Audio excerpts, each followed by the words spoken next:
கர்த்தாவே, தேவரீர் உம்முடைய அடியாளின் சிறுமையை கண்ணோக்கி பார்த்து உம்முடைய அடியாளை மறவாமல் நினைத்தருளி உமது அடியாளுக்கு ஒரு ஆண் பிள்ளையை கொடுத்தால் அவன் உயிரோடு இருக்கும் சகல நாளும் நான் அவனை கர்த்தருக்கு ஒப்புக் கொடுப்பேன். அவன் தலையின் மேல் சவரகன் கத்திப்படுவதில்லை என்று ஒரு பொருத்தனை பண்ணினாள். ஒரு பொருத்தனை பண்ணினாள். அன்னாள் உடைய பொருத்தனை இன்றைய சப்ஜெக்ட் தலைப்பு. கர்த்தருக்கு ஸ்தோத்திரம். இன்றைக்கு தலைப்பு அன்னாளுடைய பொருத்தனை. ஆண்டவர் நாமம் மகிமைப்படுவதாக. அன்னாளுக்கு விவாகமாய் குழந்தை பாக்கியம் இல்லாமல் இருந்தது. அப்பொழுது குழந்தை இல்லை என்று சொன்னால் ஒரு தாய்க்கு பல நிந்தைகள், அவமானங்கள், அசிங்கப்பட வேண்டியதாக இருக்கும். பல கேள்விகள் ஜனங்கள் மத்தியில் எழுப்பும். அப்படிப்பட்ட ஒரு சோதனையிலே அவள் ஒரு பொருத்தனை செய்கிறாள். எங்கு வந்து செய்கிறாள் என்று சொன்னால், சீலோவாம் இருக்கிற இடத்துல சபை. நம்முடைய சபை பேர் என்னது? சீலோவாம் சபை. இது போல சீலோவாம் என்ற ஊருக்கு வந்து சபைக்கு வந்து ஒரு பொருத்தனை செய்கிறார். என்றுக்கு திருமணம் ஆகிறது, ஒரு குழந்தை இல்லை. கர்த்தர் எனக்கு ஒரு குழந்தை கொடுத்தால் நான் அந்த குழந்தையை கர்த்தருக்கு கொடுப்பேன் என்று ஒரு பொருத்தனை. கர்த்தருக்கு ஸ்தோத்திரம். இன்றைக்கு சப்ஜெக்ட், நம்முடைய தலைப்பு அன்னாளுடைய பொருத்தனை. அருமையானவர்களே, அநேக தாய்மார்கள் இருக்கிறார்கள், ஜெபிக்கிறார்கள், கண்ணீரோடு ஜெபிக்கிறார்கள், எல்லாம் செய்கிறார்கள். ஆனால் இங்க அன்னாளுடைய பொருத்தனை என்ன என்று சொன்னால், கர்த்தர் எனக்கு கொடுத்தால் நான் கர்த்தருக்கு கொடுப்பேன். கர்த்தர் எனக்கு ஒரு ஆண் குழந்தையை கொடுத்தால் அந்த ஆண் குழந்தையை கர்த்தருக்கு கொடுப்பேன். கர்த்தர் எனக்கு செய்தால் நான் கர்த்தருக்கு செய்வேன் என்ற ஒரு பொருத்தனை. பொருத்தனை என்று நாம் பார்க்கும் போது இதுல ஒரு மிகவும் ஒரு ஆசீர்வாதமாக இருக்கும். எங்க வந்து பொருத்தனை செய்கிறார்கள் என்று சொன்னால், வீட்டில் இருந்தல்ல, சபைக்கு வந்து அழுது ஜெபிச்சு விண்ணப்பம் செய்கிறாள். அந்த ஒரு நாம மகிமைப்படுகிறார். சபைக்கு வரும்போது உண்மையாகவே நாம் விண்ணப்பத்தில் ஒரு பொருத்தனை வைக்க வேண்டும். கர்த்தர் எனக்கு செய்தால் பெரிய பெரிய காரியங்கள் எனக்கு வேணும், ஏரோப்ளேன் வேணும், கப்பல் வேணும், அப்படி இல்ல. நம்ம தகுதிக்கு நமக்கு என்ன வேணும், நம்ம குடும்பத்துக்கு என்ன வேணும், நம்முடைய தகுதிக்கு என்ன வேணும், கர்த்தர் எனக்கு கொடுத்தால் நான் கர்த்தருக்கு ஒரு பொருத்தனை. இந்த நாட்களில் கூட அமாவாசை கூட்டத்தில் கூட நிறைய பேர் வந்து எனக்கு ஆண்டவருக்கு செய்தால் நான் பொண்ணு வாங்கி கொடுக்குறேன், நான் பால் பாக்கெட் வாங்கி கொடுக்குறேன், நான் அதை வாங்கி கொடுக்குறேன், இதை வாங்கி கொடுக்குறேன் பொருத்தனை செய்கிறார்கள். நல்லது. இப்படிதான் சில காரியங்கள் பொருத்தனை செய்கிறார்கள். அப்படியாக இந்த அன்னாள் எனக்கு ஒரு ஆண் மகனை குழந்தையை கொடுத்தால் நான் கர்த்தருக்கு அதை கொடுப்பேன் என்று. கர்த்தருக்கு ஸ்தோத்திரம்.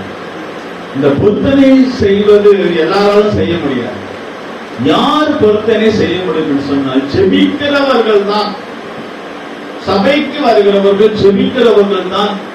அதனாலதான் அங்கு சொல்லப்பட்டிருக்கு, 1 சாமுவேல் 1ஆம் அதிகாரம் 19ஆம் வசனத்துல சொல்லப்பட்டிருக்கிறது, அவர்கள் அதிகாலையில் எழுந்து கர்த்தரை பணிந்து கொண்டு ராமாவில் இருக்கிற தங்கள் வீட்டுக்கு திரும்பி போனார்கள். அவர்கள் அதிகாலையில் எழும்பி கர்த்தரை பணிந்து கொண்டார்களாம். அன்னாள் குடும்பத்தார் ஆண்டவருக்கு ஒரு விண்ணப்பம் வைக்க வேண்டும், ஒரு ஜெபம் செய்ய வேண்டும் என்று சொன்னால், பிரியமானவர்களே, ஒரு பொருத்தனையோ விண்ணப்பமோ ஜெபம் பண்ண வேண்டும் என்று சொன்னால் அதிகாலையிலே எழும்பி, அவரல்ல அவர்கள், அன்னாளுடைய கணவன் புருஷன். அப்போ குடும்பமாக அதிகாலையிலே எழுப்பி ஜெபிக்கும் பொழுது அந்த ஜெபத்துக்கு, அந்த பொருத்தனைக்கு, அந்த விண்ணப்பத்துக்கு தேவன் பதில் தருகிறார்.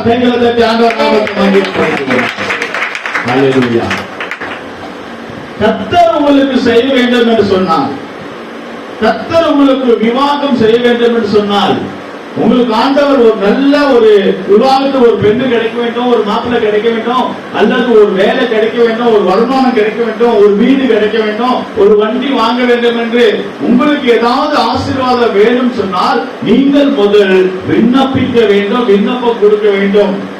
எப்படி தன்னுடைய தேவைகளுக்காக கலெக்டர் ஆபீஸ்ல நம்ம மாவட்ட ஆட்சிக்கு நம்ம எப்படி ஒரு மனு கொடுக்கிறோமோ, விண்ணப்பம் கொடுக்கிறோமோ, அது போல ஆண்டவருக்கு ஒரு விண்ணப்பத்தை, பொருத்தனை நாம் செய்ய வேண்டும்.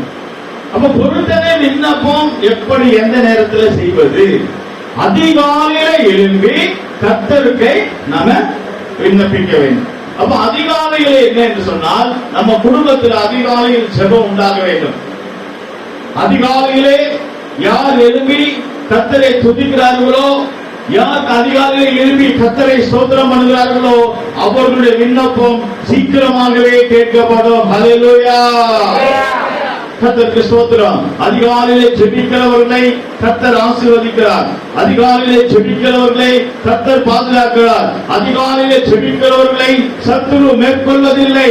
அதிகாலையிலே ஜெபிக்கிறவர்களுக்கு கர்த்தர் எல்லாமே செய்கிறார் என்று நாம் பார்க்கிறோம் வேதத்தில் பல இடங்களில். யோபு கூட குடும்பமாக எழுப்பி பிள்ளைகள் எல்லாம் எழுப்பி அவர்கள் அதிகாலையிலே கர்த்தரை துதித்தார்கள். அதுபோல அருமையானவர்களே, உங்கள் குடும்பத்திலே நீங்கள் கணவன் மனைவி பிள்ளைகள் எழுப்பி கர்த்தரை அதிகாலையிலே துதிக்க வேண்டும். ஒரு பொருள் வாங்க வேண்டும் என்று சொன்னால், ஒரு பொருள் வீட்டுக்கு வர வேண்டும் என்று சொன்னால் நீங்கள் அதிகாலையிலே ஜெபிக்க வேண்டும். ஒரு வேலை வாய்ப்பு வேணும், ஒரு வருமானம் வேணும், ஒரு தேவைகள் வேணும், கடன் பிரச்சனைகள் மாறணும், என் பிள்ளைகளுக்கு ஒரு நல்ல திருமணம் நடக்கணும், நல்ல ஒரு காரியம் நடக்க வேண்டும் சொன்னால் அதிகாலையிலே எழுந்து ஜெபிக்க வேண்டும். கர்த்தருக்கு ஸ்தோத்திரம். அப்ப அதிகாலையிலே எழுதினால் ஒரு ஜெயம். அண்ணா அதிகாலையிலே எழுதுகிறார். ஜெபிக்கிறவர்கள் தான் பொருத்தனை செய்ய முடியும். பொருத்தனை செய்கிறவர்களுக்கு ஆண்டவர் இறங்கி வருகிறார். நம்முடைய வாழ்க்கையில நம்ம பொருத்தனை செய்ய வேண்டும். சில பொருத்தனைகளை நான் ஆண்டவருக்காக இதை செய்கிறேன், நான் ஆண்டவருக்காக அதை செய்கிறேன். என்னுடைய வாழ்க்கையில கூட என் வாலிப வயசுல நான் ஜாலியா வாழ வேண்டிய வயசுல நான் ஒரு பொருத்தனை செய்தேன். நான் பொருத்தனை செய்யும் போது கரெக்டா 20 வயது. என் வாழ்நாட்கள் எல்லாம் கர்த்தருக்கு ஊழியம் செய்தேன். அன்றைக்கு பொருத்தனை செய்து இந்த உலக ஆடம்பரமான உலக பாவம் எனக்கு வேண்டாம் என்று இயேசுவுக்கு பொருத்தனை செய்து அன்றைக்கு ஒப்பு கொடுத்தேன். இந்த நாள் வரைக்கும் என் பொருத்தனை என்னுடைய ஊழியம் நிறைவேறிக் கொண்டிருக்கிறது. கர்த்தர் நாமம் மகிமைப்படுவதாக. கர்த்தருக்கு ஸ்தோத்திரம். அப்படியாக ஞானவர்களே, நம்ம வாழ்க்கையில ஒரு பொருத்தனை செய்ய வேண்டும். வாலிபர்களும் ஒரு பொருத்தனை செய்ய வேண்டும். பொருத்தனை செய்யாமல் விண்ணப்பிக்காமல் அதிகாரிகளை எழுப்பாமல் எந்த ஒரு காரியத்தை நம்ம சாதிக்க முடியாது. கர்த்தருக்கு ஸ்தோத்திரம். இங்கே நம்ம வேதத்தில் படிக்கும் போது நம்ம வீட்டார்க எல்லாரும் எழுந்து ஆலயத்துக்கு வர வேண்டும். வீட்டார் எழுந்து என்ன செய்ய வேண்டும்? பொருத்தனை செய்ய வேண்டும். வீட்டார் எழுப்பி அதிகாலையில் எழுப்பி ஜெபிக்க வேண்டும். வீட்டார் ஆலயத்துக்கு வர வேண்டும். எல்லாரும் வீட்டார் எல்லாரும் அங்க வந்து ஆண்டவரை துதிக்கிறார்கள் என்று பார்க்கிறோம். 1 சாமுவேல் 1ஆம் அதிகாரம் 21ஆம் வசனம் படிப்போமாக. இப்பொழுது வருஷத்துல ஒரு முறை குடும்பமாய் போய் பொருத்தனை செய்ய வேண்டும். இப்ப வருஷத்துல ஒரு முறை பொருத்தனை செய்ய வேண்டியது என்ன தெரியுமா? ஆண்டு விழா. வருஷம் ஆண்டு விழா. நம்ம ஒரு விசுவாசி கிட்ட சொன்னாங்க இந்த வார்த்தை, ஐயா எப்ப நம்ம சபைக்கு ஆண்டு விழா வரும் அப்படின்னு கேட்டாரு. நல்லதுதான். வருஷத்துல ஒரு முறை ஆண்டு விழா பண்றது நல்லது. அதாவது அது என்ன, அது ஒரு பண்டிகை. வருஷத்துல ஒரு முறை தேர் தூக்குறாங்க, அதை பண்றாங்க, எல்லாம் செய்யறாங்க இல்லையா? அது மாதிரி வருஷத்துல சபைக்கு ஒரு முறை ஆண்டு விழா, ஒரு ஆண்டு கூடி கர்த்தர் கொடுத்தார். அந்த நாட்கள்ல ஒரு சின்ன சின்ன ப்ரோக்ராம் எல்லாம் ஏதோ சாப்பிட சிற்றுண்டி அதெல்லாம் நம்ம கொடுத்து செய்தால் அது ஒரு சந்தோஷமாக இருக்கும். அப்ப இங்க அண்ணானுடைய புருஷன் பேர் என்ன? எல்கனா. எல்கனா அண்ணால் இவங்க குடும்பமாய் எங்க வருகிறார்கள்? ஆலயத்துக்கு வருகிறார்கள். பாத்தீங்களா? குடும்பமாய் வரணும். சில இடங்கள்ல புருஷங்கார சபைக்கு வரேன்னு சொன்னா கூட மனைவியே வேண்டாம்னு சொல்லணும். வேண்டாம் போ, நீ பெரிய ஒழுங்குமா, நீ ஒண்ணு வராத, உனக்கு சபையெல்லாம் தேவையில்லை, நாங்க மட்டும் போறோம். ஏன்னா இவங்க மட்டும் அப்படியே அடி போயிட்டு புருஷங்க வர விட மாட்டாங்க. ஏன்னா புருஷங்கார வந்து உஷாராயிடுவான். நீ எப்போ சபைக்கு வர, எப்போ போற, என்ன பண்ற, என்ன செய்யறாங்க. அதனால இவங்களே புருஷங்க என்ன செய்யறது? வர விடாதா இருக்குது. ஆனா அண்ணால் அப்படி இல்லை. புருஷனை கொக்கி போட்டு தூக்கிட்டு வர்றார். புருஷனை என்ன செய்யறா? கொக்கி போட்டு தூக்கிட்டு வர. ஒரு கல்யாணத்துக்கு புருஷனை கூட்டு போறல, ஒரு காரியத்துக்கு புருஷனை கூட்டு போற, ரேஷன் கடை கூட புருஷனை கூட்டு போறீங்க, கணவனை எல்லா இடத்துக்கும் புருஷனை கூட்டு போறீங்க. அப்ப தேவாலயத்துக்கு ஏன் புருஷனை, ஏன் கணவனை கொண்டு வர முடியவில்லை? இல்ல அவர் வந்து குடிப்பாரு, அவர் வரமாட்டாரு, அவர் வரமாட்டேன்னு சொன்னாரா? வெட்கப்படுகிறாரு. முதல்ல வர வைக்கப்படுவாங்க. நீங்க தான் சொல்லி கொண்டு வர வேண்டும். கர்த்தருக்கு ஸ்தோத்திரம். அப்படியாக கணவனை அண்ணால் என்ன செய்கிறார்கள் சொன்னால் பேசி கொண்டு வருகிறார். தன் கணவனை கொண்டு வருகிறார, கொண்டு வந்துட்டாலே அந்த சாட்சி நமக்கு இருக்கிறதா? என் புருஷனை நான் என் கணவனை சபைக்கு கொண்டு வந்துட்டேன் அப்படி நமக்கு சாட்சி இருக்கிறதா? சிலர்லாம் கொண்டு வந்திருக்கிறீங்க, அவங்களை கர்த்தர் ஆசீர்வதிப்பாராக. அல்லேலூயா. ட்ரை பண்ணுங்க, உங்க கணவனை சபைக்கு கொண்டு வர பாருங்க. கர்த்தருக்கு ஸ்தோத்திரம். உங்க கூடிய கூட்டி கொண்டு வாங்க, குடும்பமா வாங்க. ஆலயத்துக்கு குடும்பமா யோசிக்கிறோம், நானும் என் வீட்டாரும் கர்த்தரை சேவிப்போம். ஏசப்பா வரும்போது பரலோகத்துல போகும்போது மனைவி பிள்ளைங்க அம்மா பிள்ளைங்க எல்லாம் போயிட்டு அப்பாவை மட்டும் நரகத்துல விட்டுட்டா எப்படி? அப்பா நரகத்துல இருப்பார். நரகத்துல இருந்து அப்பா என்ன ஆண்டவரே, என் மனைவி என்ன கூப்பிடல, என் பிள்ளைங்க என்ன கூப்பிடல, என் மனைவியை நரகத்துல அனுப்பு என் கூட, ஏன்னா என்னை விட்டுட்டு அவ வந்துட்டா. கர்த்தருக்கு ஸ்தோத்திரம். அருமையானவர்களே, அன்னாள் தன் கணவனை அவள் நீ வர வேண்டும் என்று சபைக்கு ஆலயத்துக்கு கொண்டு வருகிறார். குடும்பமா இந்த வருஷத்தின் கடைசியில வர ஆரம்பிக்க வேண்டும். அல்லேலூயா. இந்த வருஷத்தின் கடைசியில ஒவ்வொரு குடும்பமும் சபைக்கு வருவதாக கர்த்தருடைய கரங்களை தட்டி ஆண்டவர் நாமத்தை மகிமைப்படுத்துவோம். கர்த்தருக்கு ஸ்தோத்திரம். அருமையானவர்களே, அப்படி நாம செய்வோமானால் என்ன? இப்போ அன்னாளுடைய விண்ணப்பத்தை கேட்டு கர்த்தர் அந்த அன்னாளுக்கு குழந்தையை ஆண்டவர் கொடுக்கிறார். கர்த்தருக்கு ஸ்தோத்திரம். 1 சாமுவேல் 1ஆம் அதிகாரம் 22ஆம் வசனம் படிப்போமா? 22. அன்னாள் கூட போகவில்லை. அவள் பிள்ளை பால் மலர்ந்த பின்பு அவன் கர்த்தரின் சந்நிதியிலே காணப்படவும் அங்கே எப்பொழுதும் இருக்கவும் நான் அவனை கொண்டு போய் விடுவேன் என்று தன் புருஷனிடத்தில் சொன்னாள். இப்போ பாருங்க, புருஷனை சபைக்கு கொண்டு வந்தது மாத்திரம் இல்ல, இப்போ அன்னாள் சொல்கிறார், விண்ணப்பம் பண்ணி பொருத்தனை செய்தாலா, எனக்கு ஒரு ஆண் பிள்ளையை கர்த்தர் கொடுத்தா நான் கர்த்தருக்கு பொருத்தனை செய்வேன் கொடுப்பேன்னு சொன்ன. பொருத்தனை பண்ணினாலா? ஆண்டவர் கொடுத்தாரா? ஆண் பிள்ளை கொடுத்துட்டாரு. இப்போ அந்த குழந்தை எப்படி இருக்கு? பச்சை குழந்தை பால் கொடுத்துட்டு இருக்கிறா. தெளிவா சொல்லப்பட்டிருக்கு, அன்னாள் பால் மறந்த பிற்பாடு அந்த குழந்தைய சபையில கொண்டு வந்து விடுவேன்னு சொல்கிறார். அப்ப அந்த பால் குடிச்சிட்டு இருக்கு. தாய்ப்பால் இல்லைன்னா குழந்தைக்கு என்ன ஆகும்? ஆக்காரம் இல்ல. கர்த்தருக்கு ஸ்தோத்திரம். அண்ணா சொல்றா, தெளிவா சொல்றா புருஷன் கிட்ட. இப்ப குழந்தை பிறந்தாச்சு. குழந்தை பிறந்து ஒரு 3 வயசு வரைக்கும் அந்த காலத்துல பால் குடிக்குமா? இப்ப ஒரு 3 வயசு இருக்குன்னு நினைச்சுங்க. 3 வயசு ஆகட்டும், பால் மறந்த உடனே நான் சபையில கொண்டு வந்து விடுவேன். ஒருவேளை ஏன் அண்ணா இப்படி சொல்லியிருப்பா? கணவன் கிட்ட புருஷன் கிட்ட பாசமா பிறந்திருக்கு, இத்தனை வருஷம் பொறுத்து பிறந்திருக்கு. பிறக்கும் போது கிடைக்கிட்ட பொருத்தனை செய்வாங்க. எனக்கு குழந்தை கிடைச்சா கர்த்தர் கொடுப்பேன், எனக்கு கிடைச்சா கர்த்தர் கொடுப்பேன். கிடைச்ச உடனே டக்குனு பெட்டி அடிப்பாங்க. அந்த அம்மா பாட்டு பாடுற பொறுப்பட்ட பாட்டு பாடுறது, என் ரூட்ட மாத்த பார்த்தா, என் ரூட்ட மாத்த பார்த்தா யாரு? திருட்டு பையன் சாத்தான் இல்லையா? அப்படித்தானமா? சாத்தானுக்கு ஒரு பேர் வச்சிருக்காங்க. எத்தனையோ பேர் இருக்கு சாத்தானுக்கு. அந்த அம்மா ஒரு பேர் வச்சிருக்காங்க. சாத்தானுக்கு என்ன பேரா? திருட்டு பையனும்.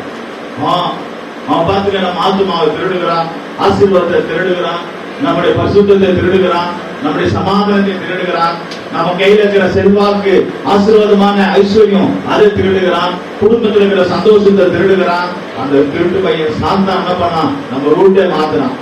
இப்போ அந்த குழந்தையுடைய தாய் சொல்றா கணவன் கிட்ட, இருக்கான கிட்ட, ஏங்க பிரதிஷ்ட பொருத்தனை பண்ணிருக்கு குழந்தை, இது கர்த்தர் கொடுக்கணும், இப்ப ரூட்டை நீ மாத்த கூடாது.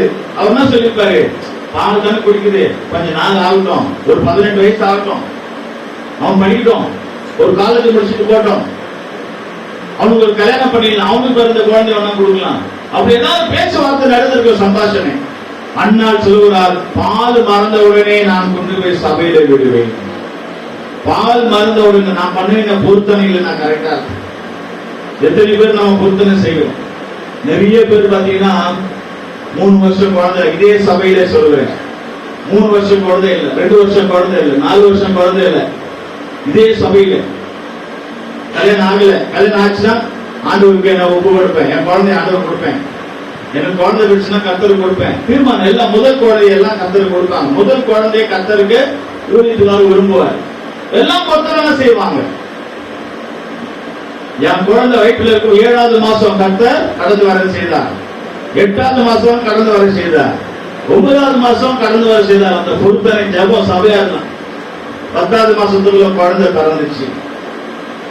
இப்ப அந்த குழந்தைக்கு கொண்டு வந்து பேர் வைப்பார்கள் சபையில். பேர் வச்சு குழந்தைய பிரதிஷ்டை பண்ணி பொறுத்தனை கர்த்தர் கொடுத்த குழந்தைய கர்த்தருக்கு தரேன் அப்படின்னு சொல்லி பிரதிஷ்டை முடிஞ்ச அடுத்த வாரத்துல இருந்து அந்த திருட்டு பையன் சாத்தா சொன்னாங்களா, அவன் இப்ப ரூட்டை மாத்துவான்.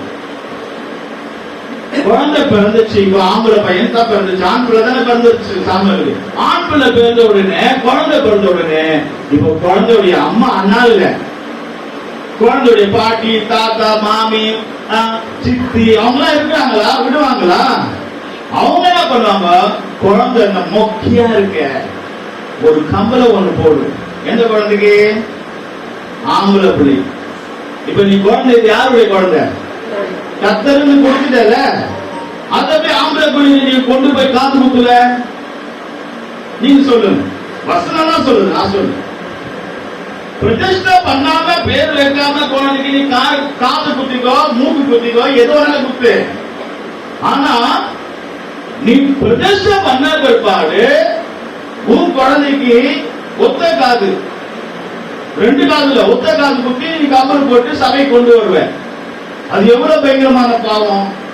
சிலர் என்ன பண்ணுவாங்கன்னா, இங்க வந்து பிரதிஷ்டை பண்ணி தலையில பைபிளை வச்சு ஜெபம் பண்ணிட்டு வீட்டுக்கு போன உடனே நாமம் ஒண்ணு போடுறாங்க. குழந்தைக்கு நாமம் போடுறது, கொலுசை போடுறது, கம்பளை போடுறது, அது எல்லாம் அலங்காரம் பண்றது. அப்பா அம்மா கூட குழந்தைய அலங்காரம் பண்ணிட்டே இருப்பாங்க. ஆனா நீ குழந்தை பிறக்கும் போது என்ன சொன்ன? நீ குழந்தை இல்லாத நேரத்துல கர்த்தர் எனக்கு குழந்தை கொடுத்தா கர்த்தர் கொடுக்குறேன்னு சொல்லிட்டு நீ எப்படி அலங்காரம் பண்ணிட்டு இருப்ப? யாருடைய குழந்தை யார் அலங்காரம் பண்றது? கேட்டா என் குழந்தை யாரும் தொடக்கூடாது. என் குழந்தை யாரும் ஒன்னும் இது பண்ண. என் குழந்தை நான் பெற்ற குழந்தை. இது யார் குழந்தை? என் குழந்தை யார் பெற்ற குழந்தை. யாரும் ஒன்னும் சொல்லக்கூடாது. பாஸ்டரா இருந்தா கூட ஒன்னும் சொல்லக்கூடாது. ஆண்டவரா இருந்தா கூட ஒன்னும் சொல்லக்கூடாது அப்படின்னு சொல்ல ஆரம்பிச்சிருவாங்க. அந்த தரிசனம் மறந்து அண்ணா சொல்ற பால் மறந்த உடனே சபையில கொண்டு வந்து விடுவேன். என் குழந்தை 3-4 வயசு ஆன சபையில சண்டே ஸ்கூல்ல விடுவேன். சபையில கொண்டு வந்துடுவேன். குழந்தை பெற்ற உடனே பொறுத்தனை சொல்லிட்டு குழந்தை பெற்ற உடனே வீட்டுல வச்சுக்க மாட்டேன். குழந்தைய கொண்டு வந்து வேற யார் கையில கொடுக்க மாட்டேன். நிறைய பேரு இங்க நடந்த சம்பவங்கள் தான். குழந்தை வேணும் வேணும் வேணும்னு சொல்லிட்டு குழந்தை பிறந்த உடனே பேரை வச்சாச்சு, பிரேசம் பண்ணியாச்சு. அப்புறம் குழந்தை இல்லாத சபைக்கு வராது. எங்கம்மா குழந்தை? அது அம்மா வீட்டுல இருக்கு. அம்மா வீட்டுல என்ன பண்ணிட்டு இருக்கோம்? நீதான் அம்மா, உன் குழந்தை தானே, நீதான் அம்மா, உன் கூட தானே இருக்கணும். யார்கிட்ட தெரியா கொடுத்தது? அம்மா கிட்ட இருக்கு, பாட்டி கிட்ட இருக்கு, சித்தி கிட்ட இருக்கு, மாமி கிட்ட இருக்கு, வேற எங்க பெருமா கிட்ட இருக்கு. யாருடைய குழந்தை யார்கிட்ட கொடுக்குற? உன் குழந்தையே நீ கொண்டு வர. ஒரு நாள் உடம்பு சேர்க்கிற குழந்தைக்கு ஏதோ முடியல வச்சுக்கலாம், தப்புக்கு வாரம் வாரம் வாரம் வாரம் வாரம் வாரம் வாரம் நீ குழந்தைய கொண்டே வருது இல்ல, வாரம் வாரம் குழந்தை கொண்டு வருது இல்ல. அப்ப உன் குழந்தை எங்க இருக்கு? அது எங்கேயாவது ரோட்ல சுத்திட்டு இருக்கும். அது யாருடைய குழந்தை? அது உன் குழந்தை யாருடையது? கர்த்தருடையது. நீ பிரதிஷ்டை பண்ணியிருக்கிற, பொருத்தனை பண்ணியிருக்கிற அந்த குழந்தையை நீ வளர்க்க கூடாது. யார் வளர்க்கணும்? சபை தான் வளர்க்கணும். குழந்தைய கொண்டு வந்து சபையில தான் விடணும். இந்த குழந்தை பேர் என்ன? பைபிள்ல சொல்லப்பட்ட குழந்தை பேர் என்ன? சாமுவேல். அவனுக்கு ஒரு வருங்கால வாழ்க்கை இருக்கு. அவங்க ஒரு பெரிய தீர்க்கதரிசியா மாற போகிறான். அவங்க ஒரு பெரிய ஊழியக்காரனா மாற போகிறான். அப்படிப்பட்ட குழந்தைய ரட்சிக்கப்படாதவங்க கிட்ட, பாவியா ஜீவிக்கிறவங்க கிட்ட, அசுத்தமா ஜீவிக்கிறவங்க கிட்ட உங்க குழந்தைகளை பிள்ளைகளை கொண்டு வந்து விட்டீங்கன்னா உன் பிள்ளைகளுடைய தரிசனமே போயிடும். உங்க பிள்ளைகளுடைய தரிசனம் போயிடும். உங்க பிள்ளைகளுடைய வாழ்க்கை போயிடும். நீங்க நினைக்கலாம் சொந்தக்காரர் தான், பாட்டி நல்லா காசு தராங்க, ஒரு 10 ரூபாய் கொடுக்குறாங்க, 100 ரூபாய் கொடுக்குறாங்க, வருஷத்துல ஒரு ட்ரெஸ் கொடுக்குறாங்க, அதுதான் கிடைக்க முடியும். உன் குழந்தை, உன் பிள்ளைகள் கர்த்தருடையது. அது பிரதிஷ்டை பண்ணப்பட்ட குழந்தை. அது வளர வேண்டிய சபையில வளர வேண்டும். ஹல்லேலூயா. நீங்கள் இதுவரைக்கும் ஏதாவது தவறு செய்திருந்தீர்களால் இந்த தவறை திருத்திக் கொண்டு என் குழந்தையை கர்த்தருக்கு தான் கொண்டு வந்து கொடுக்க வேண்டும். நான் சொன்னேன் இல்லையா, ஒரு குடும்பம் அப்படிதான் இங்க நடந்துச்சு. சபையில திருமணம் நடந்துச்சு, குழந்தை பிறந்துச்சு, பிரதிஷ்டை பண்ணோம். குழந்தை இல்லாம அவங்க அங்க என்ன குழந்தைன்னா அங்க இருக்கு இங்க இருக்குன்னு. அது யாருடைய குழந்தை? நீங்க சொல்லுங்க, அது யாருடைய குழந்தை? பிரதிஷ்டை பண்ணப்பட்ட குழந்தை. பரிசுத்தமான சபையில நடந்த விவாகம், கல்யாணம், குழந்தை பிறந்திருக்கு. அப்ப அந்த யாருடைய குழந்தை? பேர் வைக்கப்பட்டிருக்கு, பொருத்தனை செய்திருக்கு. கர்த்தருக்கு கொடுத்தா கர்த்தருக்கு கொடுக்கிறேன்னு சொல்லி இருக்கிறோம். அப்ப கர்த்தருடைய பொருளை நீ எப்படி மற்றவங்களுக்கு கொடுப்ப? கர்த்தருடைய பொருளை எப்படி உன் சொந்தக்காரங்களுக்கு கொடுப்ப? கர்த்தருடைய பொருளை நீ யாருக்கு கொடுத்தாலும் அது சாபம் தான். கர்த்தருடைய பொருள் யார் வீட்டில் இருக்கக்கூடாது. தெரியுமா உங்களுக்கு? உடன்படிக்கை பெட்டி சபையில தான் இருக்க வேண்டும். சபையை விட்டு யாருடைய வீட்டுக்காவது போச்சுன்னா அந்த வீட்டுக்கு சாபம். அப்படி கொண்டு போயிட்டாங்க உடன்படிக்கை பெட்டிய. கொண்டு வீட்டுல வச்சு வீட்டுல சாவு, மரணம், துக்கம், பயங்கரம். ஐயோ, சபை பொருளை நம்ப வேண்டாம்பா. கொண்டு வந்தெல்லாம் உடன்படிக்கை சபையிலே வச்சாங்க. பயந்து பொருத்தனை செய்து கர்த்தருக்காக கொடுத்த எந்த ஒரு பொருளும் யாருடைய வீட்டுல இருந்தாலும் அந்த வீடு தான் கஷ்டம். யாருடைய வீட்டுல அந்த வீட்டு கஷ்டம். ஒரு ஊழியக்காரர் ஒரு கிஃப்ட் கொடுக்கிறாரு, ஒரு வசனம் கொடுக்கிறாரு, ஒரு பைபிள் கொடுக்கிறாரு, அது நீங்க வச்சுக்கலாம், அது தப்பு இல்ல. கர்த்தருடைய பொருள் நீங்கள் அதை கொண்டு போக கூடாது. அண்ணா தெளிவா சொல்லுவார் பாருங்க.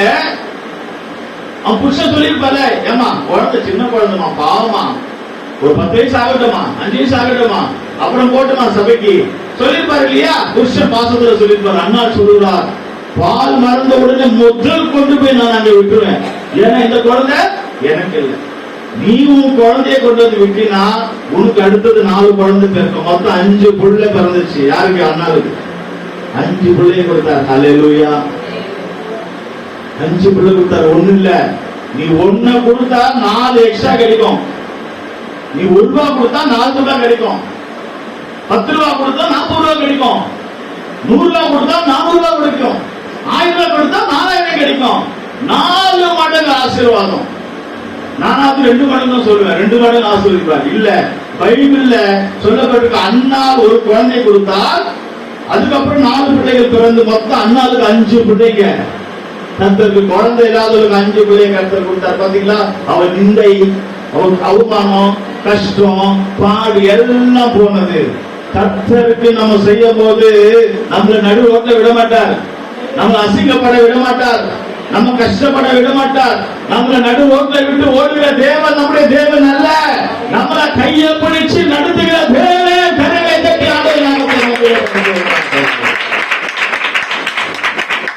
ஹல்லேலூயா. இப்போ குழந்தைய கர்த்தருடைய சபையில கொடுத்த பிற்பாடு நம்ம எப்படி அந்த குடும்பம் அண்ணா குடும்பம் எப்படி சந்தோஷமா இருக்கிறாங்க. கர்த்தருடைய பொருளை கர்த்தரிட கொடுத்த உடனே எப்படி இருக்கா? சந்தோஷமா. பாத்தீங்களா எவ்வளவு சந்தோஷமா இருக்குன்னு பாக்கலாமா? அங்க அதே 1 சாமுவேல் இப்ப 2ஆம் அதிகாரத்துல பார்ப்போம். 2ஆம் அதிகாரம் 1ஆம் வசனத்துல படிக்கும் போது என் இருதயம் கர்த்தருக்குள் சந்தோஷமாக இருக்கிறது. ஆமென். அப்பொழுது அன்னாள் ஜெபம் பண்ணி, என் இருதயம் கர்த்தருக்குள் களிகூர்கிறது, என் கொம்பு கர்த்தருக்குள் உயர்ந்திருக்கிறது, என் பகைஞரின் மேல் என் வாய் திறந்திருக்கிறது, உம்முடைய ரட்சிப்பினாலே சந்தோஷப்படுகிறேன். உம்முடைய ரட்சிப்பினாலே சொல்லிட்டு 2 காரியம். பொருத்தனை செய்து நீங்கள் ஒப்பு கொடுப்பீர்களானால் உங்கள் வாழ்க்கையில் அண்ணாவுக்கு நடந்த 2 ஆசீர்வாதங்கள். 1, இருதயம் சந்தோஷப்படும், மகிழ்ச்சியா இருக்கும். 2வது கொம்பு உயரும். அருமையானவர்களே, அண்ணால் அங்கே சொல்கிறார், அவருடைய என் இருதயம் கர்த்தருக்கு முன்பாக தான் சந்தோஷப்படும். கர்த்தருக்கு முன்பாக சந்தோஷப்படும். என்ன கர்த்தருக்கு முன்பாக? கர்த்தர் எங்க இருக்கிறார்? சபையில் இருக்கிறார். சபைக்கு வரும்போது ஒரு சந்தோஷம். இன்றைக்கு பாருங்க, பிள்ளைகள்லாம் சாப்பிடாம வந்திருக்கிறாங்க. கைகளை தட்டி பாடினார்கள், கைகளை தட்டி பாடினார்கள், பாட்டு பாடினார்கள், அபிஷேகத்தில் குதித்தார்கள். இதுதான் மகிழ்ச்சி. கர்த்தருக்குள்ளே சபையிலே சந்தோஷப்படுவதுதான் கர்த்தருக்குள்ளே. அப்ப கர்த்தருக்கு இல்லாம ஒரு சந்தோஷம் இருக்கு, கர்த்தர் இல்லாம ஒரு மகிழ்ச்சி இருக்கு. நீ சினிமாவுக்கு போகும்போது ஒரு சந்தோஷம், 2 மணி நேரம் சந்தோஷம். நீ டிவி பார்க்கும் போது ஒரு சந்தோஷம், அது கொஞ்ச நேரம் சந்தோஷம். உங்க சொந்தக்காரங்க வீட்டுக்கு போறீங்களே, அங்க பாயாசம் கொடுக்குறாங்களே, அது ஒரு சந்தோஷம், அது கொஞ்ச நேரம் சந்தோஷம் தான். ஒரு பிரியாணிக்கு போகிறோமே, அது கொஞ்ச நேரம் சந்தோஷம். ஒரு கல்யாணத்துக்கு போகிறோமே, அது கொஞ்ச நேரம் சந்தோஷம். ஒரு காரியத்துக்கு போறோமே, அவங்க கூப்பிட்டாங்க, இவங்க கூப்பிட்டாங்க, எல்லாம் கொஞ்ச நேரம் தான். எல்லாம் கொஞ்ச நேரம் தான். நிரந்தரமான சந்தோஷம் கர்த்தருக்கு முன்பாக. ஹல்லேலூயா. அருமையானவர்களே, கர்த்தருக்கு முன்பாக. என்னுடைய சொந்தக்காரங்க தான் கூப்பிடுறாங்க. நீங்க ஞாயிற்றுக்கிழமை வாங்க. அவங்களும் லட்சியப்படாத இந்துவா இருக்கிறாங்க. நீங்க ஞாயிற்றுக்கிழமை 11 மணிக்கு வாங்க, பார்ட்டி உண்டாக்கலாம். நான் பார்ட்டி போனா ஏன் சந்தோஷம் போயிடும். போக முடியுமா? எங்க அப்பாவுடைய சொந்தக்காரங்க கூப்பிடுறாங்க நிறைய பேரு. வாங்க வாங்க, அவங்களுக்கு என்ன தெரியும்? நான் போக முடியுமா? நான் சபையை விட்டுட்டு போக முடியுமா? நான் சபையை மூடிட்டு போனா இந்த குறிப்பிட்ட பாட்டு எப்படி கேட்க முடியும்? இல்லையா? நீங்க எல்லாம் வந்து என்ன பண்ணுவீங்க? ஆளே காணோம், பாஸ்டரே காணோம் போயிட்டு. அருமையானவர்களே, சந்தோஷம் உலகத்துல கிடைக்கும். ஒரு பீச்சுக்கு போனா சந்தோஷம், உலகத்துல சந்தோஷம் இருக்கு, சாப்பாட்டுல சந்தோஷம் இருக்கு. அது நிரந்தரமான சந்தோஷம் இல்லை. கர்த்தருக்கு முன்பாக மகிழ்ச்சியா இருக்கிறியா? கர்த்தருக்கு முன்பாக சந்தோஷம் இருக்கிறதா? அதுதான் உண்மையான சந்தோஷம். ஹல்லேலூயா. இரண்டாவது, என் கொம்பு கர்த்தருக்கு முன்பாக உயர வேண்டுமா? என் கொம்பு என்ன உயரணுமா? கர்த்தருக்கு முன்பாக. உலகத்துல போய் உயர் பிரயோஜனம். எத்தனையோ பேர் நல்லா படிக்கிறாங்க, நல்லா படிச்சு உயர்றாங்க, கடைசியில் ஒண்ணுமே இல்லாம போயிடுறாங்க. எத்தனையோ பேர் உலகத்துல எத்தனையோ பேர் வாழ்றாங்க, பிசினஸ் மேன்காக, சினிமா நடிகர்களுக்காக நல்லா உயர்ந்து வராங்க. உடனே பிரச்சனை, எல்லாம் குடும்பத்திலும் பிரச்சனை, பெரிய பெரிய ஆட்களுடைய குடும்பத்துல பிரச்சனை. நல்லா உயர்வ வர்றாங்க, கடைசியில ஒன்னே இல்லாத போகுது. ஆனா நம்முடைய உயர்வு எங்க இருக்குன்னு தெரியுமா? நம்முடைய உயர்வு உலகத்துல அல்ல, நம்முடைய உயர்வு கர்த்தருக்கு முன்பாக இருக்கிறது. ஆனால் என்ன பண்ணுகிறார்? கர்த்தருக்கு முன்பாக என் கொம்பு உயர்கிறது. கர்த்தருடைய முன்பாக தான் நம்ம ஆசீர்வதிக்கப்பட வேண்டும். கர்த்தருக்கு முன்பாக நம்ம உயர்த்தப்பட வேண்டும். கர்த்தரே நம்மளை உயர்த்தப்பட வேண்டும். அதுக்கு முன்பாக நாமளா முன்னேறி போவோம் என்னால் நம்ம சரக்கு விழுந்துருவோம். கர்த்தருக்கு ஸ்தோத்திரம். அருமையானவர்களே, கர்த்தருக்கு முன்பாக நாம் உயர்த்தப்படுவோமாக. அடுத்ததாக பார்க்கும் போது, இப்போ சாமுவேலை பொருத்தனை பண்ண பிற்பாடு இந்த குழந்தைய இப்ப கொண்டு வந்து எங்க விடுறாங்க? சபையில விடுகிறார்கள். சபையில எதுக்காக விட்டாங்க தெரியுமா? பிரசவம் பண்ணுவோம், பாட்டு பாடுவார்ல. சபையில எங்க விட்டாங்கன்னா, சபையில முதல் வேலை செய்யறதுக்காக விடுறாங்க. அப்பா அம்மா ஒரு தாய் பிள்ளைய கொண்டு வந்து சபையில முதல் வேலை செய்ய விடுகிறார்கள் என்று நாம் பார்க்கிறோம். 2ஆம் அதிகாரம் 18ஆம் வசனம் படிப்போமாக. 2:18. சாமுவேல் என்னும் பிள்ளையாண்டான் சணல் நூல் ஏபோத்தை தரித்தவனாய் கர்த்தருக்கு முன்பாக பணிவிடை செய்தான். சாமுவேல் இப்ப வளர்ந்துட்டாரு. சாமுவேல் என்ன பண்ணிட்டாரு? இப்போ கொஞ்சம் வளர்ந்துட்டார். சேரா மாதிரி ஒரு 7 வயசு ஆயிருக்கும். முதல் சபையில வந்த உடனே பிள்ளைங்க சாமுவேல் பொருத்தனை பண்ண சாமுவேல் இப்ப என்ன செய்யறாருன்னா, பணிவிடை ஊழியம் செய்கிறார். யாருக்கு முன்பாக? கர்த்தருக்கு முன்பாக. உலகத்துல போய் வேலைக்கு போல, உலகத்துல வேலைக்கு போல, உலக பிரகாரமான வேலை செய்யல. கர்த்தருக்கு முன்பாக பணிவிடை. முதல் சபைக்கு வந்தால் ஒரு முதல் பணிவிடை ஊழியம் செய்யணும். முதல் வந்த உடனே மைக்க பிடிக்கணும்னு நினைச்சா மைக்கு நம்மள பிடிச்சிடும். வந்த உடனே நம்ம மைக்க பிடிக்கணும்னு நினைச்சா மைக்கு நம்மள என்ன செய்யுமா? பிடிச்சுக்கணும். சிலருக்கு நிறைய ஆசை, எல்லாருக்கும் நிறைய ஆசை. நம்ம எல்லாம் ஆயிடணும், எல்லாம் ஆயிடணும், எல்லாம் ஆயிடணும், எல்லாம் ஆயிடணும் நினைப்போம். எது எல்லாம் ஆகணும்னு நினைக்கிறோமோ அதுதான் நமக்கு பிரச்சனையாயிருமா. கர்த்தருக்கு ஸ்தோத்திரம். பண ஆசை எல்லா தீமைகளுக்கும் பணம் நமக்கு தேவை. ஆனா ஆசை வந்துச்சுன்னு நினைச்சுக்க, அந்த ஆசை நம்மள கொள்ளும். பயங்கரமான மழை, ஆந்திராவில் மழை, அங்க மழை, இங்க மழை, எல்லா இடத்துல மழை. அது மாதிரி ஒரு மழை வந்து பிளட்டு தண்ணி வந்து கொண்டிருக்கு. ஏரி ஆறு வழியாய் தண்ணி வந்து கொண்டிருக்கு. அதுல பாத்தீங்கன்னா பழைய பாத்திரங்கள், சில இடங்கள்ல எல்லாம் ஆடு மாடு கூட அடிச்சுட்டு வர பாத்துக்கிறீங்களா? வண்டி எல்லாம் மறந்துட்டு இருக்கோம். அதுல ஒரு கருப்பா ஒரு மூட்டை ஒண்ணு வருது. ஒருத்தன் பாக்குறான், எல்லாம் ஒரு ஆசை இருக்குல்ல, ரொம்ப அழிவான தெரியுமா? பணம் பணம் பணம் பணம், அது வேணும் இது வேணும். எத்தனை புடவை எடுத்தா கூட ஆசையே தீராது. எனக்கு மாசம் மாசம் துணி எடுப்பாங்க. அதெல்லாம் இருக்கிறவங்க குடும்ப சூழ்நிலைகள்லாம் மாசம் மாசம் துணி எடுக்கணும், மாசம் மாசம் செருப்பு, மாசம் மாசம் லிப்ஸ்டிக், மாசம் மாசம் மேக்கப், மாசம் மாசம் 2000 ரூபாய் வாங்கின கடன் கொடுக்கல, மாசம் மாசம் 2000 ரூபாய் மேக்கப்க்கு. இதெல்லாம் ஆசைகள் இருக்குல்ல, நிறைய பேருக்கு ஆசை. இந்த ஆசை உள்ளவங்க எங்க போறாங்க பாத்துக்கங்களேன். ஒருத்தன் பாக்குறான், கருப்பா மூட்டை வருது, ஆஹா புதையில் வருது. யார் வீட்லயும் அடிச்சுட்டு வருது. ஒருவேளை அது நகையா இருக்கும், ஒருவேளை அது ஏதோ பாத்திரமா இருக்கு, ஆசையா போறான். ஆனா தண்ணி ஓடுது, தண்ணி ஓடிட்டு இருக்கு. இவன் இறங்கி என்ன பண்றான், தண்ணிக்குள்ள இறங்கிட்டு ஆசைப்பட்டு, ஆசை விடல, ஆசைப்பட்டு கருப்பா இருக்கிற மூட்டையை பிடிச்சா அந்த மூட்டை இவனை பிடிச்சு. இவன் விட்டால் இவன் மூட்டையை விட்டுட்டான், பயந்துட்டு. ஆனா மூட்டை இவனை விடல. கடைசியில தலையை தூக்கி பார்க்கிறது கருப்பா, யாருன்னு சொன்னா கரடி. தண்ணியில அடிச்சுட்டு வந்த கரடி இவன் மூட்டை ஏதோ புதையில அடிச்சுட்டு பிடிச்சிட்டான். கரடி இவனை பிடிக்கல, இவன் கரடியை பிடிக்க, அவன் இவனை பிடிக்க, 2 பேரும் சேர்ந்து தண்ணியிலே போய் செத்தாங்க. கரடி செத்துச்சாலே தெரியல, மனுஷன் செத்தான். அருமையானவர்களே, ஆசை இருக்கணும். ரொம்ப ஆசைப்பட்டா அந்த ஆசைனாலே நமக்கு பெரிய பிரச்சனையா மாறி, அதே நமக்கு ரொம்ப மாறி. கர்த்தருக்கு ஸ்தோத்திரம். எதை நம்ம ரொம்ப ஆசைப்படுறோமோ அதுவே நமக்கு தீங்கை விளைவிக்கும். கர்த்தருக்கு ஸ்தோத்திரம்.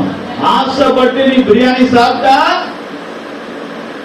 சோர்மா சாப்பிடணும். எங்க போனாங்க இப்ப, ஸ்டான்லி போனாங்க. பிரியாணி சாப்பிடணும், ஆசைப்பட்டு வெளியிடமா சாப்பிடக்கூடாது. சொந்தக்கார வீட்டுக்கு எல்லாம் போகணும், ஆசைப்பட்டு நீ ஓட்டு நினைச்சுக்க, அவங்களும் நாளைக்கு வெளியே போன்னு சொல்லிடுவாங்க. உன் நண்பர்கள் ஃப்ரெண்டு வேணும், ஆசைப்பட்டு ஃப்ரெண்டு மேல போனா உன்னை தள்ளி விடுவான் எங்கேயாவது, இல்லைன்னா உன் கொண்டு போய் எங்க வித்துருவான் பாம்பேக்கு. எத்தனை பேருக்கு அப்படி சம்பவிச்சது இல்லையா? அதனால ரொம்ப கவனமாக இருக்க வேண்டும். ஆசை நமக்கு தேவை, ஆனா அதிக ஆசை பெரிய வம்ப கொண்டு வந்துடும். இங்கே சொல்லப்படுகிறது பாருங்க, பிள்ளையை கொண்டு வந்த முதல்ல என்ன, சபையில பணிவிடை செய்யும்படியாக கொண்டு வர. பணிவிட ஒரு ஆவி நமக்கு வேணும். முதலாவதாக சபையில ஒரு வேலைகளை ஊழியர்கள் செய்யணும். அதுக்கப்புறம் தான் நம்ம மேல போகும்.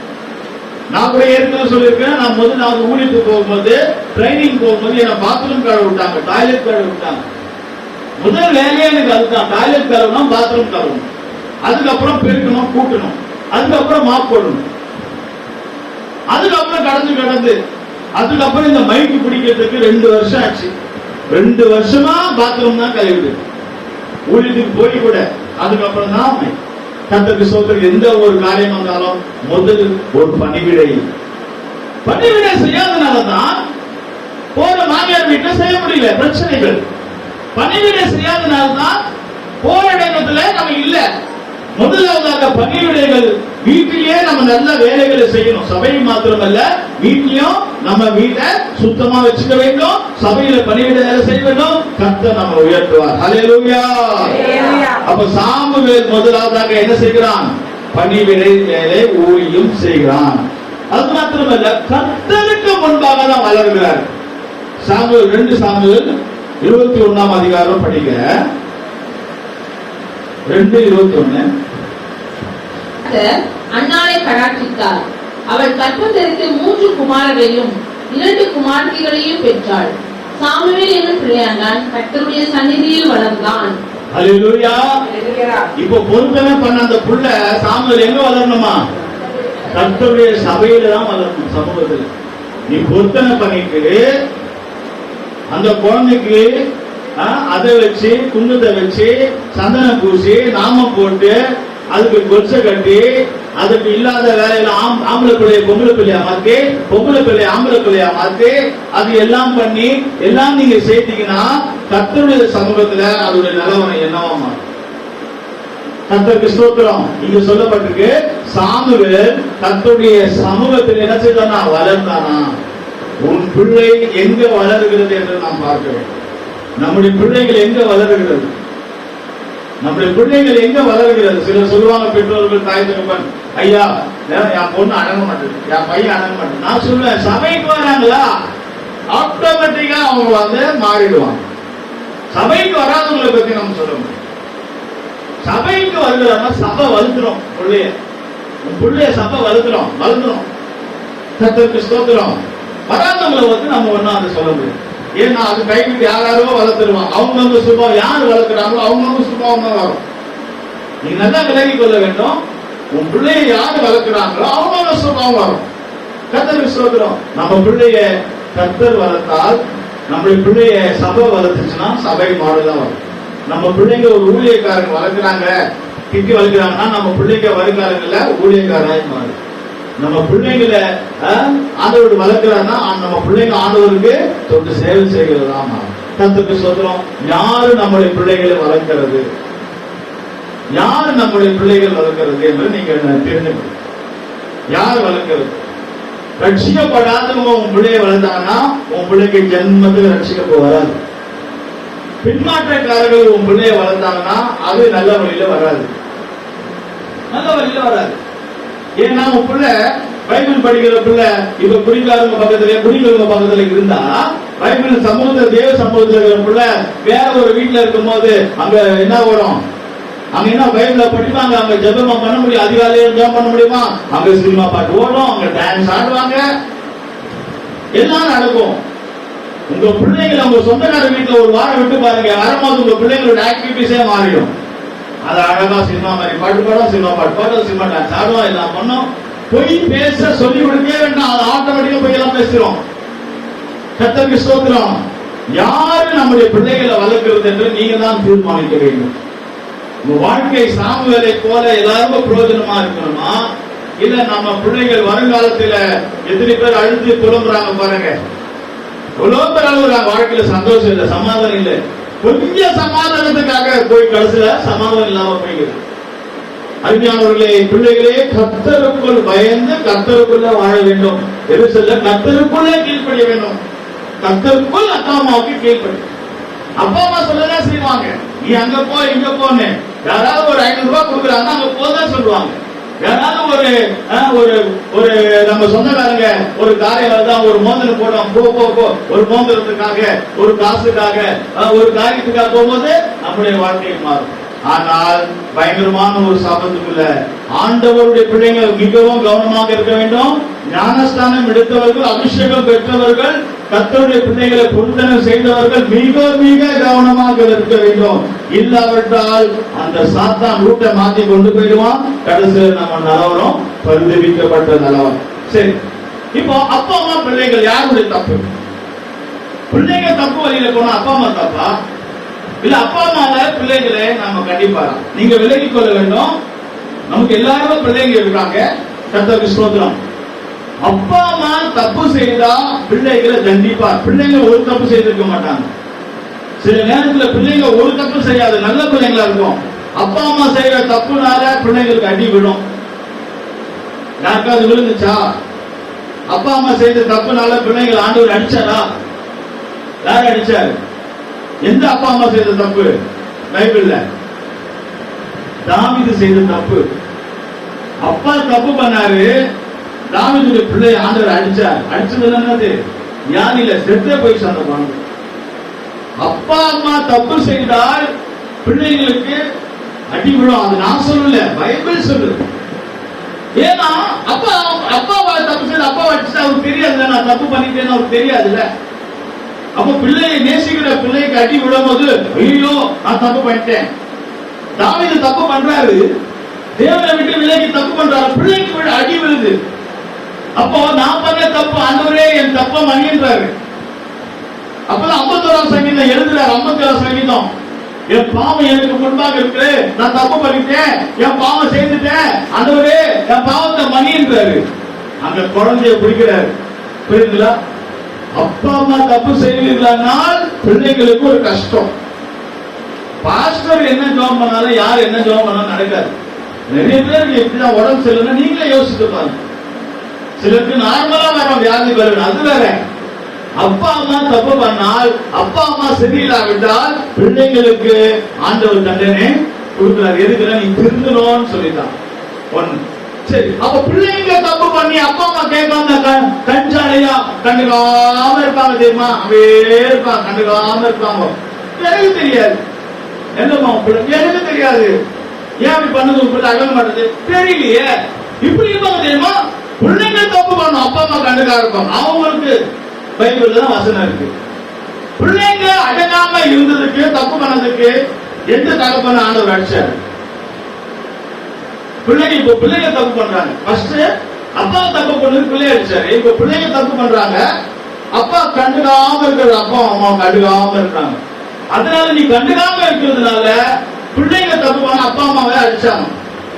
போலீஸ்கார பண்ணா பிள்ளைங்க தப்புனா போலீஸ்கார அப்பா அம்மா கூட்டு போய் ஜெயில வச்சிருவான் வா அப்படின்னு. அதே தான் பைபிள் சொல்லுது. ஏலி என்ற ஒரு மனுஷன், அவன் ஆண்டவருடைய பிள்ளைதான், இங்கதான் இருக்கான். ஏலி தன் பிள்ளைகளை கண்டிக்கல, ஊரெல்லாம் கண்டிக்கிறாரு, எல்லாருக்கும் புத்தி சொல்றாரு, எல்லாருக்கும் அட்வைஸ் பண்றான், எல்லாருக்கும் எல்லாம் சொல்றான், எல்லாருக்கும் எல்லாம் வசனம் தான் சொல்றான், எல்லாம் செய்யறான். தான் பிள்ளை செய்கிறதை ஏலி கண்டிக்கல. நீ பண்றது தப்பு அவன் சொல்லல. பிள்ளைகளுடைய தவறை தன் தகப்பன் கண்டிக்காம இருந்ததுனால ஆண்டவர் ஏலிய ஒரு அடிச்சு அவனை செத்துட்டான். அவனை செத்து இப்ப இருக்கா யார்? ஏலி ஆவிக்குரியவன் தான் இதுல இருக்காரு இந்த ஸ்டோரியில. பிரியமானவர்களே, பிள்ளைகள் தப்பு செய்தால் அப்பா அம்மா கண்டிக்க வேணும். ஒருவேளை ஊழியக்காரர்களை கண்டிக்கிறாங்கன்னா பெரிய சந்தோஷம். ஏன்னா நம்ம செய்ய வேண்டிய அவங்க செய்துட்டாங்க. பிள்ளைங்க பாஸ்டர் எப்போமா திட்டிட்டே இருப்பாரு, அவருக்கு பிடிக்கலன்னு சொன்னீங்கன்னா அதோட உன் பிள்ளை ஆண்டவருடைய கருத்துல இருந்து வேற கைக்கு மாறிடும். அவ்வளவுதான். கை மாறி கையை விட்டு போயிடும். ஆண்டவருடைய கருத்துல இருந்து விலகி போயிடும். அதே தான் பெரியவங்களுக்கும். பெரியவங்களுக்கு அதுதான். எப்போது பாஸ்டர் எல்லாரும் சொல்லிட்டே இருப்பாரு, அப்பா அம்மா சொல்லுவாங்கன்னா அப்பா அம்மாவும் ஆண்டவருடைய கருத்தை விட்டு அவங்க விலகி போயிடுவாங்க வேற. அப்ப பிரச்சனை வேற இடத்துல இருந்து வரும். பிரச்சனை எங்க வருது? வேற இடத்துல. வீட்டுல அடங்காத புள்ள ஊர்ல போய் அடங்கு சொல்றாங்கல்ல, அது பைபிள் தான். அது பைபிள் தான். கர்த்தர் விசுவாசம். அப்ப பிள்ளைகளை நம்மளே கண்ட்ரோல் பண்ணிட்டா எந்த பிரச்சனையும் இல்லையே, நமக்கு அந்த தண்டனை வராது. அப்ப அப்பா அம்மா ஒரு தவறு செய்தால், அப்பா அம்மா தவறு செய்தால் பிள்ளைங்களுடைய காரியங்கள் பார்த்துக்காங்க. உங்களால பிள்ளைங்களுக்கு கஷ்டம் வரும். ஓகேங்களா? இப்ப இந்த காரியத்தில் பார்க்கும்போது நாம் மிகவும் கவனமாக தகப்பனை பேச்சை கேட்கணும். இந்த பிள்ளைங்க என்ன செய்யறதுன்னா தகப்பன் பேச்சை கேட்கறது இல்லை. சாமுவேல் என்ன செய்தார்? தகப்பனுடைய பேச்சை அங்க எதிர்ப்பு பேச்சு கேட்டு அங்க சபையில வளர்கிறார். கர்த்தர் நாம் மகிமைப்படுவதாக. கடைசியா ஒரு வசனம் சொல்றேன். 1 சாமுவேல் 2ஆம் அதிகாரம் 25ஆம் வசனம். 1 சாமுவேல் 2ஆம் அதிகாரம் 25ஆம் வசனம். மனுஷனுக்கு விரோதமாக மனுஷன் பாவம் செய்தால் நியாயாதிபதிகள் அதை தீர்ப்பார்கள். ஒருவன் கர்த்தருக்கு விரோதமாக பாவம் செய்வானே ஆகில், ஒருவன் கர்த்தருக்கு விரோதமாக பாவம் செய்தால் அவனுக்காக விண்ணப்பம் செய்யத்தக்கவன் யார் என்றான். அவர்களோ தங்கள் தகப்பன் சொல்லை கேளாமல் போனார்கள். பாத்தீங்களா? அவர்களை சங்கரிக்க கர்த்தர் சித்தமாய் இருந்தார். தகப்பன் பேச்ச கேட்கலன்னா அவங்களுக்கு தண்டனை வந்துருது. ஆயுள் தண்டனை மட்டும் இல்ல, மரண தண்டனை கூட. அவங்களுக்கு என்ன வருதான்? அவங்களுக்கு மரண தண்டனை வருகிறது. தகப்பன் பேச்சை கேட்காது. அப்ப தகப்பன் யாரு? பிள்ளைங்க அப்பா அம்மா பேச்சை கேட்கணும். ஆனா அப்பா அம்மா கரெக்டா நடத்தணும். கர்த்தருக்குள் அப்பா அம்மா பேச்சை கேட்கணும். சில பிள்ளைங்க அப்பா அம்மாவுக்கு அடங்குறது இல்லை. சார், அப்ப சபையில இருக்கிற எல்லா விசுவாசிகளும் எல்லா பிள்ளைங்களும் சபையில யார் தான் நமக்கு தகப்பனா இருக்கு? ஊழியக்கார் தான் தகப்பன். ஊழியக்கார் பேச்சை நீ கேட்கல, அதோட வாழ்க்கை காலி, அதோட முடிஞ்சு. ஜட்ஜ்மெண்ட் அடுத்தது. ஏன்னா அந்த தகப்பன் தான் உனக்கு ஜெபிக்கிறாரு, அந்த தகப்பன் தான் உனக்கு விண்ணப்பம் பண்றாரு, அந்த தகப்பன் தான் இரவுல எழுப்பி உட்கார்ந்து ஜெபம் பண்றாரு. உன் சொந்த தகப்பன் கூட சாராயம் குடிச்சு படுத்துட்டு இருப்பான். ஆனா சபையில இருக்கிற தகப்பன் உனக்காக இரவுல ஜெபம் பண்ணி கொண்டு இருப்பாரு. ரூத் ஆசீர்வதிக்கப்பட்டால் என்று சொன்னால் அந்த நகோமி அட்வைஸ், அந்த நகோமி புத்திமதி சொல்லுதான் ரூத் உயர்த்தப்பட்டாள். நகோமியுடைய புத்தி, நகோமியுடைய புத்தி இல்லைன்னா, நகோமியுடைய மாமியாருடைய புத்தி, ஊழியக்காரருடைய புத்தி அட்வைஸ் இல்லவிட்டால் ரூத் மனவற்றாய் மாற முடியாது. கர்த்தருக்கு ஸ்தோத்திரம். நம்முடைய வாழ்க்கை ஆசீர்வாதமாய் மாற வேண்டும் என்று சொன்னால், நாம் கர்த்தருடைய வருகைக்கு போக வேண்டும் என்று சொன்னால், நம்முடைய வாழ்க்கையில் ஒரு முன்னேற்றம் இருக்க வேண்டும் சொன்னால், ஒரு நகோமி தேவை, ஒரு ஊழியக்காரர் தேவை, ஒரு தகப்பன் தேவை. அவன் சொல்வார், நான் சுவிசேஷத்தால் உங்களை பெற்றேன், சுவிசேஷத்தால் உங்களை பெற்றேன். ஆவிக்குரிய ஜீவியத்திலே ஆவிக்குரிய பிரகாரமாக சபையினுடைய ஊழியக்காரன் தான் நம்முடைய தகப்பன். சில நேரத்தில் தகப்பன் ஊழியக்காரர் சாக்லேட்டே கொடுப்பாங்க, திட்டமும் செய்வாங்க. சாக்லேட் கொடுத்தா வாங்கி சாப்பிடுவோம், திட்டா திட்டு வாங்கிக்கோ. அப்பதான் நம்முடைய வாழ்க்கை சரியான விதத்துல. சாமுவேலை அங்கே கண்டிக்கவும் செய்கிறார்கள், அங்கே நேசிக்கவும் செய்கிறார்கள். சாமுவேல் வளர்ந்து ஒரு பெரிய தீர்க்கதரிசியாய் மாறி. உங்க பிள்ளைங்க கர்த்தருடைய ஊழியக்காரர்களா மாறணுமா? உங்க பிள்ளைங்க பெரிய லெவல்ல வரணுமா? உங்க பிள்ளைகளால நீங்கள் ஆசீர்வதிக்கப்படணுமா? உங்க பேரை உங்க பிள்ளைங்க சொல்லணுமா? கர்த்தருடைய நாமத்தை மகிமைப்படுத்தணுமா? உங்க பிள்ளைங்க சாமுவேலை போல கர்த்தருடைய சபையில வளரணும். சபையில, கர்த்தருடைய சபையில எங்க வளர்ந்தாலும் பிள்ளைங்க கெட்டு போயிடும். டைரியில எழுதி வச்சுக்கோங்க. நான் இன்றைக்கு சொல்லுறேன் தேவ சம்பத்துல இருக்கு. உன் பிள்ளைங்களை நீ யார் வீட்டுல விட்டாலும் கெட்டு கீழே வழியா போயிடும். கர்த்தருடைய வீட்டில் இருந்தால், கர்த்தருடைய சமூகத்தில் இருந்தால், கர்த்தருடைய முன்பாக இருந்தால் ஒரு சாமுவேலை போல மாறும். அல்லேலூயா. கண்களை மூடுவோமாக. உங்க பிள்ளைகளை எப்படி வளர்க்க வேண்டும் என்று நீங்க தான் முடிவு கொள்ள வேண்டும். உங்க பிள்ளைகள் எந்த லெவல்ல வர வேண்டும் என்று நீங்க தான் தீர்மானிக்க வேண்டும். அருமையான தேவ பிள்ளைகளே, நம்முடைய வாழ்க்கை எங்க போய் கொண்டிருக்கிறது? வாலிபர்களே, அங்கு சொல்லப்பட்டிருக்கிறது யோவேல் தீர்க்க தரிசனத்துல, என் குமாரர்கள் குமார்த்திகள் கடைசி காலத்தில் ஆகிய ஊற்றுவே அவர்கள் தீர்க்க தரிசனம் சொல்லுவார்கள். இன்றைக்கு ஆண்டவர் வாலிபர்கள் மேல் கர்த்தருடைய ஆவியை ஊற்றுகிறார். கர்த்தருடைய வல்லமையை பெற்று ஆவிக்குரிய ஜீவனத்தில் முன்னேறி கடந்து வருவதாக. வாலிபர்களே, நாம் எங்க போய் கொண்டிருக்கிறோம்? சாமுவேல் கர்த்தருடைய சபையில வளர்ந்தார். உன் இருதயம் யாரை பின்பற்றி போகிக் கொண்டிருக்கிறது? உலக சிநேகம், உலக அன்பு, உலக லவ் வேண்டாம். நீ போன உன் வாழ்க்கை தோட முடிஞ்சு விடும். உன் வாழ்க்கை வரலாறு ஒரு முற்றுப்புள்ளி ஆயிடும். கர்த்தர் சாமுவேலை உயர்த்தது போல உன்னை உயர்த்த முடியாது. நீ பிரதிஷ்டை பண்ணப்பட்டவன், நீ பொருத்தனை செய்யப்பட்டவன், நீ ஞானஸ்தானம் எடுக்கப்பட்ட புள்ள, நீ கர்த்தருடைய ஊழியத்தை செய்கிற புள்ள, நீ கர்த்தருடைய சபையில் இருக்கிற புள்ள, நீ கர்த்தருடைய சமூகத்தில் வளர வேண்டும். சாத்தானுக்கு இடம் கொடுக்காத. அவன் உருட்டை மாத்திட்டு போயிட்டே இருப்பான். அதோட உன்னுடைய எல்லாமே முடிஞ்சிடும். 2-3 மாசத்துக்குள்ள வாழ்க்கையே மாறிடும். காலம் முழுவதும் கஷ்டப்பட வேண்டியதாக இருக்கும். கண்களை மூடுவோமா? Hallelujah.